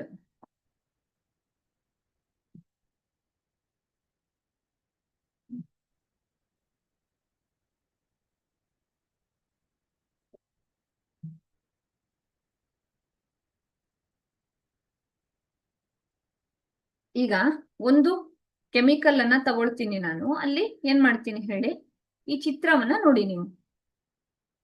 ಓಕೆ, ಒಂದು ಬೀಕರ್ ಅನ್ನ ತಗೊಳ್ತೀನಿ ನಾನು. ಅದನ್ನೇ ಇಲ್ಲಿ ನಿಮಗೆ ಹಿಂದಿನ ಸ್ಲೈಡ್ ಅಲ್ಲಿ ಎಕ್ಸ್ಪ್ಲೇನ್ ಮಾಡಿದೆ. ಒಂದು ಬೀಕರ್ ಅನ್ನ ತಗೊಂಡು ಅದರಲ್ಲಿ ನಾನು ಕಾಪರ್ ಸಲ್ಫೇಟ್ ಸೊಲ್ಯೂಷನ್ ಅನ್ನ ಡಿಸಾಲ್ವ್ ಮಾಡ್ತಾ ಇರ್ತೀನಿ. ಆದ್ರೆ ಈ ಕಾಪರ್ ಸಲ್ಫೇಟಿನ ಕಲರ್ ಯಾವ್ದು ಹೇಳಿ, ಬ್ಲೂ ಕಲರ್ ಇನ್ ನೇಚರ್ ಅಲ್ವಾ. ಸೊ ನೀಲಿ ಬಣ್ಣ ಇರುತ್ತೆ ಅದಕ್ಕೆ. ಓಕೆ, ಆ ನೀಲಿ ಬಣ್ಣ ಇದ್ರೆ ಏನಾಗುತ್ತೆ, ಏನ್ ಹೇಳುತ್ತೆ, a few drop of dilute sulphuric acid, ಅಂದ್ರೆ ಒಂದು ಕಾಪರ್ ಸಲ್ಫೇಟ್ ಸೊಲ್ಯೂಷನ್ ತಗೊಳ್ತೀನಿ, ಅದಕ್ಕೆ ನಾನು H2SO4 ಅನ್ನ ಹಾಕ್ತೀನಿ ಅದಕ್ಕೆ. ಓಕೆ, ಇದು ಬ್ಲೂ ಕಲರ್ಡ್ ಸೊಲ್ಯೂಷನ್ ಅನ್ನ ನಿಮಗೆ ಕೊಡುತ್ತೆ. Okay, you should get a blue coloured solution. Okay, ಸ್ವಲ್ಪ ಅಮೌಂಟ್ ಅನ್ನ ತೆಗಿತೀನಿ ನಾನು. ಓಕೆನಾ, ಅದಕ್ಕೆ ನಾನು ಏನ್ ಮಾಡ್ತೀನಿ, ಒಂದು ಬ್ಲೇಡ್ ಅನ್ನ ಅಥವಾ ಏನ್ ಮಾಡ್ತೀನಿ, ಒಂದು ಕಬ್ಬಿಣದ ಮೊಳೆಯನ್ನ ಹಾಕಿದೆ ಅಂತ ಅಂದ್ಕೊಳ್ಳಿ. ಈ ಕಬ್ಬಿಣದ ಮೊಳೆಯನ್ನ ಹಾಕಿದಾಗ ಏನಾಗುತ್ತೆ, ಈ ಕಬ್ಬಿಣದ ಮೊಳೆ ಇದರೊಟ್ಟಿಗೆ ರಿಯಾಕ್ಟ್ ಮಾಡಿ ಗ್ರೀನ್ ಕಲರ್ ಅನ್ನ ಕೊಡುತ್ತೆ. ಓಕೆ, ಗ್ರೀನ್ ಕಲರ್ ಸೊಲ್ಯೂಷನ್ ಅನ್ನ ಕೊಡುತ್ತೆ. ಅರ್ಥ ಆಯ್ತಾ. ಸೊ ಈ ಗ್ರೀನ್ ಕಲರ್ ಸೊಲ್ಯೂಷನ್ ಅನ್ನ ಕೊಡುತ್ತೆ ಅಂದ್ರೆ ಏನಾಗ್ತಿದೆ ಅಂತ ಆಯ್ತು ಹೇಳಿ, ಒಂದು ಕೆಮಿಕಲ್ ಚೇಂಜಸ್ ಆಗ್ತಿದಾವೆ ಅಂದ್ರೆ ಆ ಕೆಮಿಕಲ್ ಚೇಂಜ್ ಅಲ್ಲಿ ಏನಾಗಿರುತ್ತೆ ಹೇಳಿ, ಬಣ್ಣದ ಬದಲಾವಣೆ ಸಂಭವಿಸುತ್ತದೆ ಅಂತ ಓದಿದ್ವಲ್ವಾ. ಅದು ಈ ಕೇಸಲ್ಲಿ ನೋಡಿ, ನೀವು ಒಂದು ಬೀಕರ್ ಅನ್ನ ತಗೊಳ್ತೀರಾ, ಆ ಬೀಕರ್ ಅಲ್ಲಿ ಕಾಪರ್ ಸಲ್ಫೇಟ್ ಸೊಲ್ಯೂಷನ್ ಅನ್ನ ತಗೊಳ್ತೀರಾ, ಅದು ಬ್ಲೂ ವಟ್ರಿಯಾಲ್ ಆರ್ ನೀಲಿ ಕಲರ್ ಇರುತ್ತೆ. Okay, so half cup of water ತಗೊಳ್ತೀರಾ, ಅದಕ್ಕೆ ನೀವು ಡೈಲ್ಯೂಟ್ ಸಲ್ಫ್ಯೂರಿಕ್ ಆಸಿಡ್ ಹಾಕ್ತೀರಾ ಅದಕ್ಕೆ. ಸೊ ಈ ಮಿಶ್ರಣಕ್ಕೆ ಏನ್ ಮಾಡ್ತೀರಾ, ಒಂದು ಮೊಳೆ ಇರ್ಬೋದು ಅಥವಾ ಒಂದು ಬ್ಲೇಡಿನ ಪೀಸ್, ಶೇವಿಂಗ್ ಬ್ಲೇಡಿನ ಪೀಸ್ ಅನ್ನ ಬಿಟ್ಟು ಅರ್ಧ ಗಂಟೆ ಬಿಟ್ರೆ ಅದು ಏನ್ ಮಾಡುತ್ತೆ ಹೇಳಿ, ಕಾಪರ್ ಮತ್ತೆ FeSO4 ಅಲ್ಲಿ ಯಾವ್ದನ್ನ ಡಿಸ್ಪ್ಲೇಸ್ ಮಾಡುತ್ತೆ ಹೇಳಿ, FeSO4 ಪ್ಲಸ್ Cu ಇದ್ರೆ ಈ Cu ನ Fe ಏನ್ ಮಾಡುತ್ತೆ, ಡಿಸ್ಪ್ಲೇಸ್ ಮಾಡುತ್ತೆ. ಹಂಗಾಗಿ ಬಣ್ಣದಲ್ಲಿ ಏನಾಗುತ್ತೆ ಹೇಳಿ, ಬದಲಾವಣೆ ಕಾಣಿಸ್ಕೊಳ್ಳುತ್ತೆ. ಓಕೆ, ರಸ್ಟಿಂಗ್ ಅಲ್ವಾ, ಕಾಮನ್ ಥಿಂಗ್ ಇದು ರಸ್ಟಿಂಗ್ ಅಂತ ಕರಿತೀವಿ. When a substance made of iron R expose to oxygen and moisture in the atmosphere ಏನಾಗುತ್ತೆ ಹೇಳಿ, it forms a red layer which is called rust. Okay, ನಮ್ಗಿದು ಗೊತ್ತಿರೋದೆ, ಆದ್ರೂ ನಾವೇನ್ ಮಾಡ್ತಿದೀವಿ ಅಂದ್ರೆ ನಮ್ಮ ಲ್ಯಾಂಗ್ವೇಜ್ ಅಲ್ಲಿ ಹೇಳ್ತಿದೀವಿ. ಯಾವಾಗ ಕಬ್ಬಿಣದಿಂದ ಮಾಡಿದ ವಸ್ತುಗಳು ವಾತಾವರಣದಲ್ಲಿರೋ ಆಮ್ಲಜನಕ ಮತ್ತು ತೇವಾಂಶಕ್ಕೆ ಒಡ್ಡಿದಾಗ ಅದು ಕೆಂಪು ಪದರವನ್ನ ರೂಪಿಸುತ್ತದೆ. ಇದನ್ನ ತುಕ್ಕು ಎಂದು ಕರೆಯಲಾಗುತ್ತದೆ. ಏನಂತ ಕರಿತೀವಿ? ತುಕ್ಕು ಅಂತ ಕರಿತೀವಿ. ಯಾವ್ದಾದ್ರೂ ಒಂದು substance which is made up of iron R expose to oxygen ಏನ್ ಮಾಡ್ತೀವಿ ಹೇಳಿ, ಅದೇನಾಗಿರುತ್ತೆ, ಆಕ್ಸಿಜನ್ಗೆ ಎಕ್ಸ್ಪೋಸ್ ಆದಾಗ ಅಥವಾ ಅಟ್ಮಾಸ್ಫಿಯರ್ ಇರೋ ಮಾಯಿಶ್ಚರ್ಗೆ ಎಕ್ಸ್ಪೋಸ್ ಆದಾಗ ಒಂದು ಕೆಂಪು ಬಣ್ಣದ ಲೇಯರ್ ಅನ್ನ ಮಾಡುತ್ತೆ. ಹಾಗಾದ್ರೆ ರಸ್ಟಿಂಗ್ ಆಗ್ಬಾರ್ದ? ಆದ್ರೆ ಏನಾಗುತ್ತೆ? ಅದೊಂದು ಕೆಮಿಕಲ್ ರಿಯಾಕ್ಷನ್ ಅಲ್ವಾ, ನಾವ್ ಯಾಕೆ ತಲೆ ಕೆಡ್ಸ್ಕೊತೀವಿ? ಇದೆಲ್ಲ ಪ್ರಶ್ನೆ ಬರ್ತಾ ಹೋಗುತ್ತೆ ನಮ್ಗೆ. ಓಕೆ, ಈಗ ಒಂದು ಕಬ್ಬಿಣ ಇದೆ ಅಂತ ಅಂದ್ಕೊಳ್ಳಿ, ಅದು ತುಕ್ಕಿ ಹಿಡಿತಾ ಇದೆ ಅಂದ್ರೆ ಏನಾಗುತ್ತೆ? ಅದರ ಸರಳುಗಳ ಮಧ್ಯೆ ಏನಾಗುತ್ತೆ ಹೇಳಿ, ಕೊಂಡಿ ಲೂಸ್ ಆಗ್ತಾ ಬರುತ್ತೆ. ಏನಾಯ್ತು ಹೇಳಿ, ಆ ಸಬ್ಸ್ಟೆನ್ಸ್ಗೆ ಮೂಲ ಇದ್ದಂತಹ ಒಂದು ಸ್ಟ್ರಾಂಗ್ ನೇಚರ್ ಇತ್ತಲ್ಲ, ಅಂದ್ರೆ ಅದು ಬೇಗ ಹಾಳಾಗುತ್ತೆ. ಪೌಡರ್ ಆಗಿ ಕ್ರಮೇಣ ಹಾಳಾಗ್ಬಿಡುತ್ತೆ, ಅದು ಬಳಕೆಗೆ ಬರೋದಿಲ್ಲ. ಹಾಗಾಗಿ ಕಬ್ಬಿಣಕ್ಕೆ ತುಕ್ಕು ಹಿಡಿಯೋದನ್ನ ತಡಿಬೇಕು ಅಂತ ನೋಡ್ತೀವಿ. ಬರೀ ಕಬ್ಬಿಣಕ್ಕೊಂದೇ ತುಕ್ಕು ಹಿಡಿಯುತ್ತಾ? ಬೇರೆ ಒಂದು ಯಾವ್ದು ಎಲಿಮೆಂಟ್ ಗಳಿಗೆ ಏನು ಆಗೋದಿಲ್ವಾ ಅಂತ ನಿಮ್ಗನ್ಸುತ್ತೆ. ಇಲ್ಲ, ಬೇರೆ ಎಲಿಮೆಂಟ್ ಗಳಿಗೂ ಆಗುತ್ತೆ. ಟಾರ್ನಿಶಿಂಗ್ ಆಫ್ ಸಿಲ್ವರ್ ಇರಬಹುದು, ಅಥವಾ ಕಾಪರ್ಗೂ ಏನಾಗುತ್ತೆ ಹೇಳಿ, ಈ ತರ ಕರೋಷನ್ ಆಗಿರುತ್ತೆ. ಅಂದ್ರೆ ಕಾಪರ್, ನಾವು ತಾಮ್ರದ ಪಾತ್ರೆಗಳು ಅಂದ್ರೆ ದೇವರ ಪಾತ್ರೆಗಳೆಲ್ಲ ಇರ್ತವಲ್ಲ, ದೇವ್ರ ಮನೆ ಪಾತ್ರೆಗಳು, ಅವಕ್ಕೆಲ್ಲ ನೋಡಿ ಗ್ರೀನ್ ಕಲರ್ ಹಿಡ್ಕೊಂಡಿರುತ್ತೆ ಸುತ್ತಲೂ. ನಾವೇನ್ ಮಾಡ್ತೀವಿ, ಯಾವ್ದಾದ್ರು ಹುಳಿ ಅಥವಾ ಆಸಿಡ್ ಇರ್ಬೋದು, ಅಂದ್ರೆ ಯಾವುದು ಡೈಲ್ಯೂಟ್ ಆಸಿಡ್, ಟಾರಿಕ್ ಇರೋ ಹುಣಸೆ ಹಣ್ಣಿನಿಂದ ತೊಳಿತೀವಿ, ಲೈಮ್ ಇಂದ ತೊಳಿತೀವಿ. ಏನ್ ಮಾಡ್ತೀವಿ ಅಂದ್ರೆ ಹೊರಗಡೆ ಇರುವಂತಹ ಏನು ಪದರ ಇದೆಯಲ್ಲ ಅದನ್ನ ತೆಗಿತೀವಿ ಅಂತ. ಅಂದ್ರೆ ಎಲ್ಲಾ ವಸ್ತುಗಳು ಅಟ್ಮಾಸ್ಫಿಯರ್ ಇರುವಂತಹ ಮಾಯಿಶ್ಚರ್ ಮತ್ತೆ ಆಕ್ಸಿಜನ್ ಜೊತೆಗೆ ರಿಯಾಕ್ಟ್ ಆಗಿ ಈ ಏನ್ ಮೇಲ್ಗಡೆ ಲೇಯರ್ ನ ಕೊಡ್ತವೆ, ಈ ಲೇಯರು ಅದರ ಶೆಲ್ಫ್ ಲೈಫ್ ಅನ್ನ ಕಡಿಮೆ ಮಾಡುತ್ತೆ. ಆ ಒಂದು ಕಂಪೌಂಡ್ ಏನಿದೆಯಲ್ಲ, ಆ ಕಂಪೌಂಡ್ ಅನ್ನ ತುಂಬಾ ಬೇಗ ಹಾಳಾಗೋಗ್ ಮಾಡುತ್ತೆ. ಈಗ ನಾನೊಂದು ಕಬ್ಬಿಣದ್ದು ಒಂದು ರಾಡ್ ತಗೊಂಬಂದೆ, ಆ ರಾಡ್ ಅನ್ನ ಏನ್ ಮಾಡುತ್ತೆ ಹೇಳಿ, 1 ವರ್ಷಕ್ಕೆ ಹಾಳಾಗೋಯ್ತದು, ಯೂಸ್ ಇಲ್ಲ ಅದು ಅಲ್ವಾ. ಹಾಗೆ ಆಗುವಾಗ ಮಾಡೋದು ರಸ್ಟಿಂಗ್. ಹಾಗಾಗಿ ಏನ್ ಹೇಳಿ, ಇದನ್ನ ನಾವು ಇಷ್ಟು ಸ್ಟಡಿ ಮಾಡ್ತಿದೀವಿ ಅಂದ್ರೆ ಇದೇ ಕಾರಣಕ್ಕೆ ಏನಾಗುತ್ತೆ ಅಂತ. ಓಕೆ, ರಿಯಾಕ್ಷನ್ ಅನ್ನ ನೋಡೋಣ. ಈಗ ಕೆಮಿಸ್ಟ್ರಿಯನ್ನ ಇದ್ರ ಇನ್ವಾಲ್ವ್ ಮಾಡೋಣ. Okay, the formation of Rust can be represented by the following reaction. The chemical formula for rust is Fe2O3 NH2O. More the moisture in the air, quicker the formation of rust. ಎಲ್ಲಿ ತುಂಬಾ ಥಂಡಿ ಇರುತ್ತೋ, ಎಲ್ಲಿ ತೇವಾಂಶ ಜಾಸ್ತಿ ಇರುತ್ತೋ, ಶೀತ ಜಾಸ್ತಿ ಇರುತ್ತೋ, ಅಂತಹ ಜಾಗಗಳೇನಿದೆಯಲ್ಲ ಅಲ್ಲಿ ರಸ್ಟಿಂಗ್ ಬೇಗ ಆಗುತ್ತೆ ಅಂತ. ಹಾಗಾದ್ರೆ ಕೆಮಿಕಲ್ ರಿಯಾಕ್ಷನ್ ಏನು ರಸ್ಟಿಂಗ್ ಇದು ಅಂತ ನೋಡೋಣ. 4Fe plus 3O2 give 2Fe2O3. ಓಕೆನಾ? ಅಂದ್ರೆ ಈ ಐರನ್ ಇದೆಯಲ್ಲ, ಈ ಐರನ್ ಯಾವಾಗ ಆಕ್ಸಿಜನ್ ಜೊತೆಗೆ ರಿಯಾಕ್ಟ್ ಆಗುತ್ತೋ ಐರನ್ ಆಕ್ಸೈಡ್ ಅನ್ನ ಕೊಡುತ್ತೆ.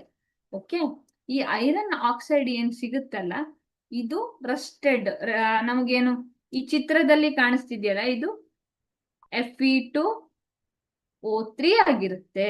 ಓಕೆ, ಯಾವಾಗ ಹೆಚ್ಚು ತೇವಾಂಶ ಇದೆಯೋ ಅಷ್ಟು ಏನಾಗುತ್ತೆ ಹೇಳಿ, ತುಕ್ಕಿನ ರಚನೆ ವೇಗವಾಗಿ ಆಗುತ್ತದೆ. ಓಕೆ, ನೋಡಿ ಚಿತ್ರದಲ್ಲಿ ಕಾಣಿಸ್ತಿದೆ, ಮೊಳೆ ಇದೆ ಫಸ್ಟ್, ಇದು ಹೊಸದು ಅಲ್ವಾ. ಯಾವಾಗ ಇದಕ್ಕೆ ರಸ್ಟ್ ಮಾಯಿಶ್ಚರ್ ಸಿಕ್ತೋ ಅವಾಗ ಏನಾಯ್ತು ಹೇಳಿ, ಇದು ರಸ್ಟ್ ಆಗಿರುವಂತದ್ದು, ತುಕ್ಕು ಹಿಡಿದಿರುವಂತಹ ಮೊಳೆ ಆಗಿರುತ್ತೆ ಇದು. ಅಂದ್ರೆ ರಿಯಾಕ್ಷನ್ ಏನಾಯ್ತು ಹೇಳಿ, Fe ಇರೋದು Fe+2 ಲಾಸ್ ಮಾಡ್ಕೊಳ್ತು ಇಲೆಕ್ಟ್ರಾನ್ ಅನ್ನ, ಇಲ್ಲಿ ಏನ್ ಮಾಡ್ತು, ಆಕ್ಸಿಜನ್ ಇಲೆಕ್ಟ್ರಾನ್ ಅನ್ನ ಗೇನ್ ಮಾಡಿ ರಿಡಕ್ಷನ್ ಆಯ್ತು ಅಂತ. ಓಕೆ,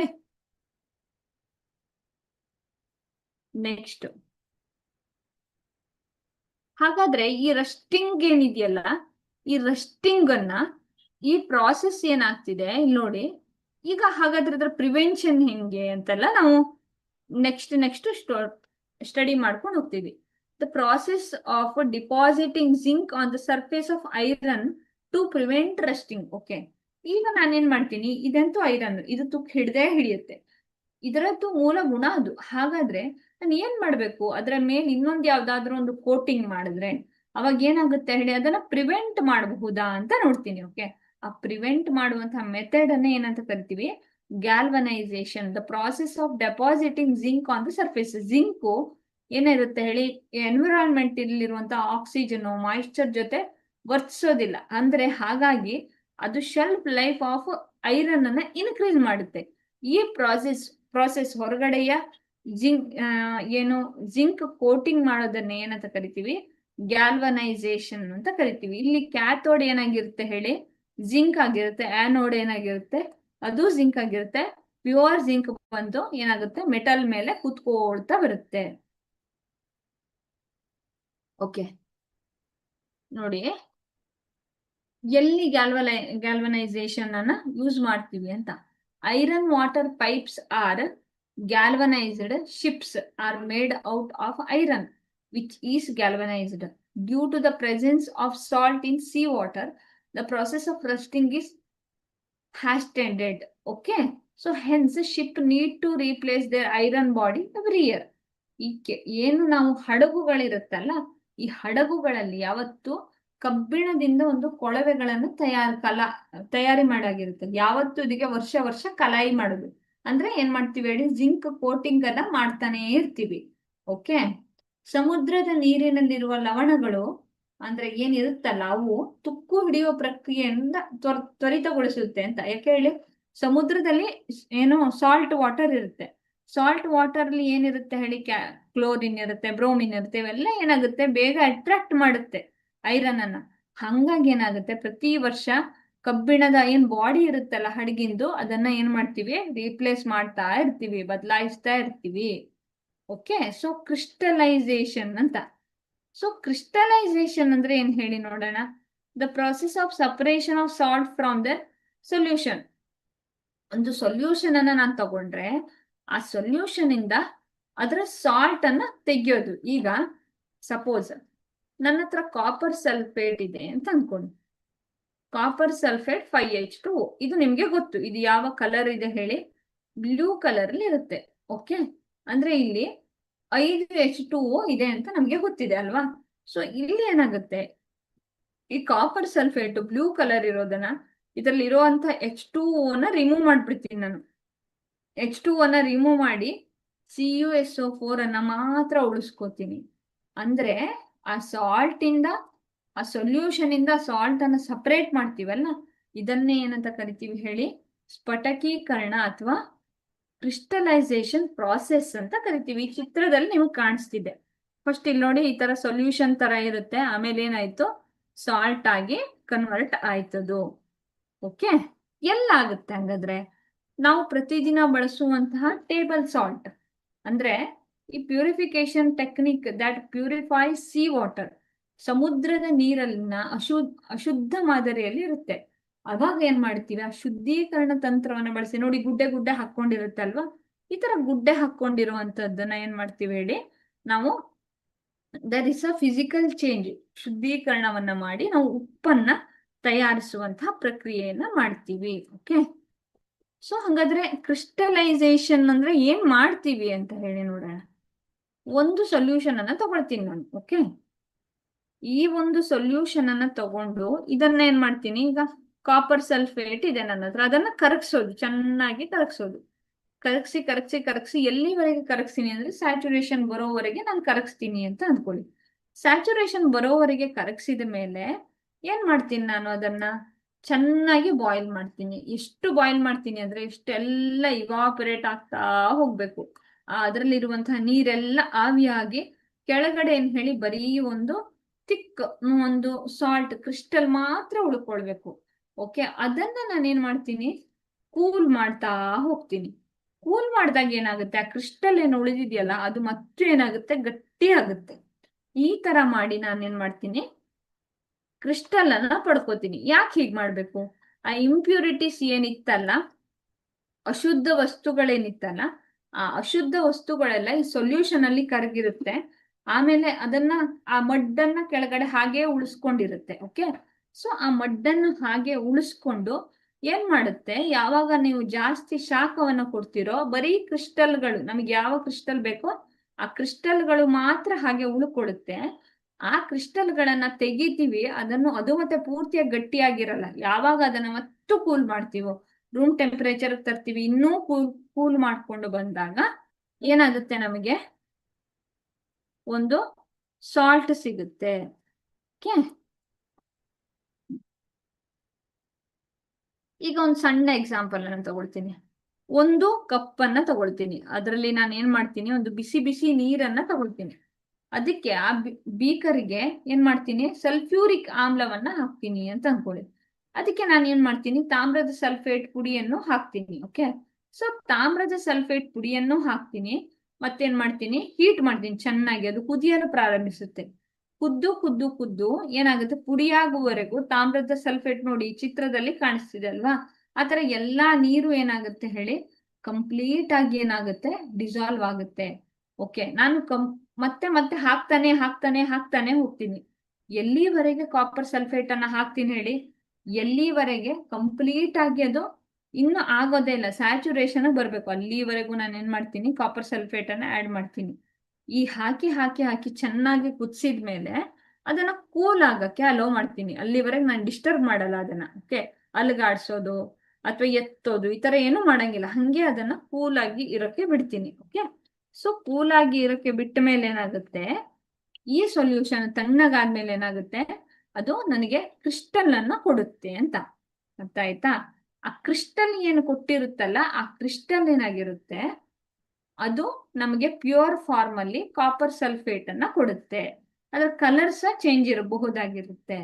ಓಕೆ, ಸೊ ಹೀಗೆ ನಾವೇನ್ ಮಾಡ್ತೀವಿ, ಒಂದು ಸೊಲ್ಯೂಷನ್ ಅನ್ನ ಕನ್ಸಿಡರ್ ಮಾಡಿದ್ರೆ ಆ ಸೊಲ್ಯೂಷನ್ ಅಲ್ಲಿ ಕ್ರಿಸ್ಟಲೈಸೇಷನ್ ಆಗುವಂಗೆ ಮಾಡ್ತೀವಿ. Okay, this is crystallisation of copper. ಅಂದ್ರೆ ನಾನು ಕಾಪರ್ ಸಲ್ಫೇಟ್ ಅನ್ನ ತಗೊಂಡೆ, ಅದನ್ನೇ ನಾನು ಚಿತ್ರದಲ್ಲಿ ಮಾಡಿದ್ದು, H2SO4 ಅನ್ನ ಡ್ರಾಪ್ ವೈಸ್ ಆಡ್ ಮಾಡಿದೆ.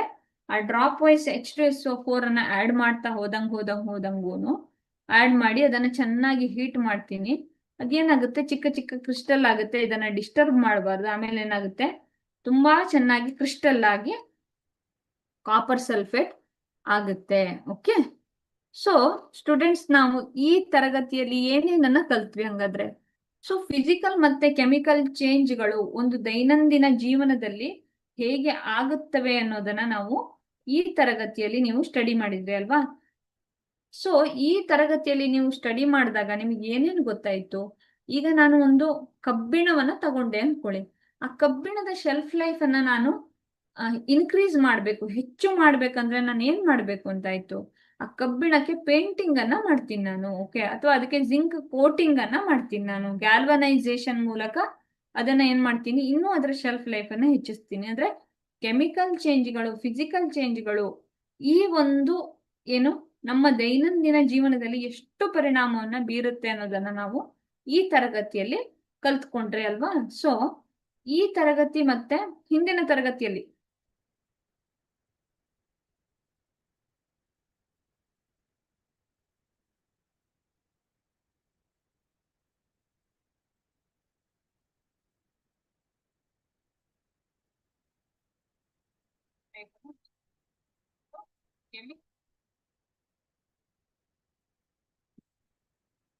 ಈ ತರಗತಿ ಈ ಒಂದು ಏನು ನಮ್ಮ ದೈನಂದಿನ ಜೀವನದಲ್ಲಿ ಎಷ್ಟು ಪರಿಣಾಮ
ದೈನಂದಿನ ಜೀವನ ಎಷ್ಟು ಪರಿಣಾಮವನ್ನ ಬೀರುತ್ತೆ ಅನ್ನೋದನ್ನು ನಾವು ಈ ತರಗತಿಯಲ್ಲಿ ಕಲ್ತ್ಕೊಂಡ್ರೆ ಅಲ್ವಾ. ಸೊ ಈ ತರಗತಿ ಮತ್ತೆ ಹಿಂದಿನ ತರಗತಿಯಲ್ಲಿ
ಸೊ ಇವತ್ತಿನ ದೈನಂದಿನ ಜೀವನದಲ್ಲಿ ಏನು ಫಿಸಿಕಲ್ ಪ್ರಾಪರ್ಟೀಸ್ ಅಥವಾ ಕೆಮಿಕಲ್ ಪ್ರಾಪರ್ಟೀಸ್ಗಳು ಹೇಗೆ ಚೇಂಜ್ ಆಗುತ್ತವೆ ಅನ್ನೋದನ್ನ ನಾವು ಈ ತರಗತಿಯಲ್ಲಿ ಕಲ್ತ್ಕೊಂಡ್ವಿ ಅಲ್ವಾ.